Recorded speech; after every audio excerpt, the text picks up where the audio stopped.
Vous êtes-vous déjà demandé comment notre corps communique avec lui-même?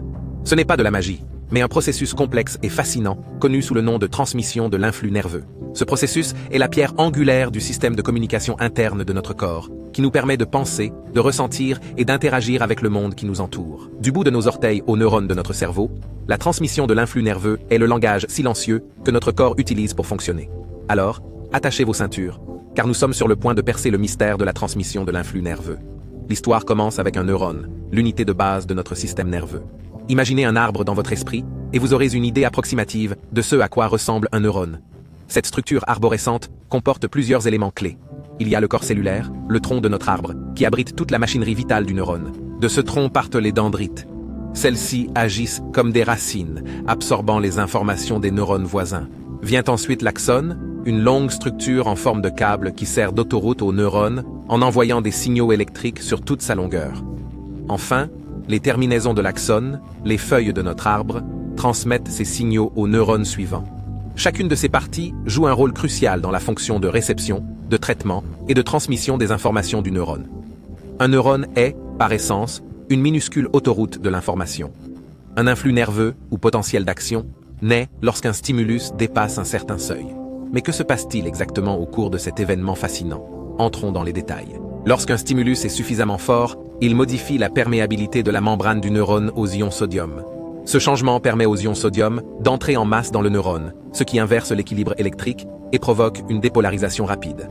Cette dépolarisation est la clé de la naissance d'un influx nerveux. C'est comme une étincelle qui déclenche une réaction en chaîne, transformant le neurone autrefois silencieux en un centre d'activité électrique en pleine effervescence. Les ions sodium sont les héros de cette histoire. Leur mouvement dans le neurone créant le changement crucial de charge qui met tout en mouvement. Et c'est ainsi que l'influx nerveux prend vie, prêt à dévaler l'axone du neurone. Ce changement rapide de la charge électrique donne vie à l'influx nerveux. Une fois né, l'influx nerveux entame un voyage le long de l'axone. Il ne s'agit pas d'une promenade tranquille, bien au contraire. Imaginez un sprinter qui court sur une piste, c'est l'influx nerveux. Mais au lieu d'une piste lisse et linéaire, notre sprinter saute de nœud en nœud de ranvier. Ces nœuds sont de minuscules trous dans la gaine de myéline, une couche protectrice qui recouvre l'axone. C'est comme un jeu de saute-mouton, mais à un niveau microscopique et à une vitesse incroyablement élevée. Ce processus, connu sous le nom de conduction saltatoire, accélère la transmission de l'influx nerveux et lui permet d'atteindre sa destination en un rien de temps.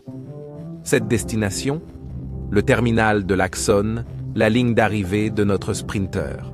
L'influx nerveux y déclenche la libération de neurotransmetteurs, des messagers chimiques qui transmettront le message aux neurones suivants. L'influx nerveux est arrivé au terme de son voyage, mais sa mission est loin d'être terminée. L'arrivée de l'influx nerveux déclenche l'ouverture de canaux calciques au niveau du terminal de l'axone. Cet événement est comme une grande entrée à la fin d'un tapis rouge, signalant le moment où les ions calcium sont sous les feux de la rampe.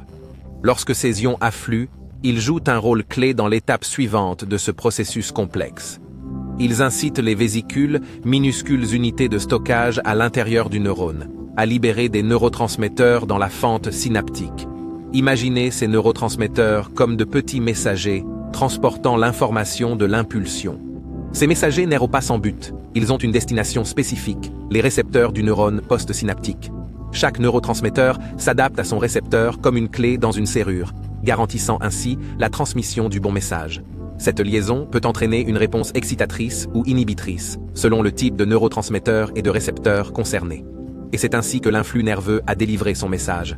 Prenons le temps d'apprécier la complexité de ce processus. Nous avons vu comment un influx nerveux est généré, déclenché par un stimulus et entraînant un changement rapide de la perméabilité de la membrane. Nous avons suivi son parcours le long de l'axone, sautant de nœud en nœud jusqu'à ce qu'il atteigne le terminal de l'axone. Enfin, nous avons été témoins de la libération et des effets des neurotransmetteurs qui permettent la communication entre les synapses. Cette danse complexe d'ions et de neurotransmetteurs se produit en ce moment même à l'intérieur de votre corps et vous permet de regarder cette vidéo. N'est-ce pas extraordinaire?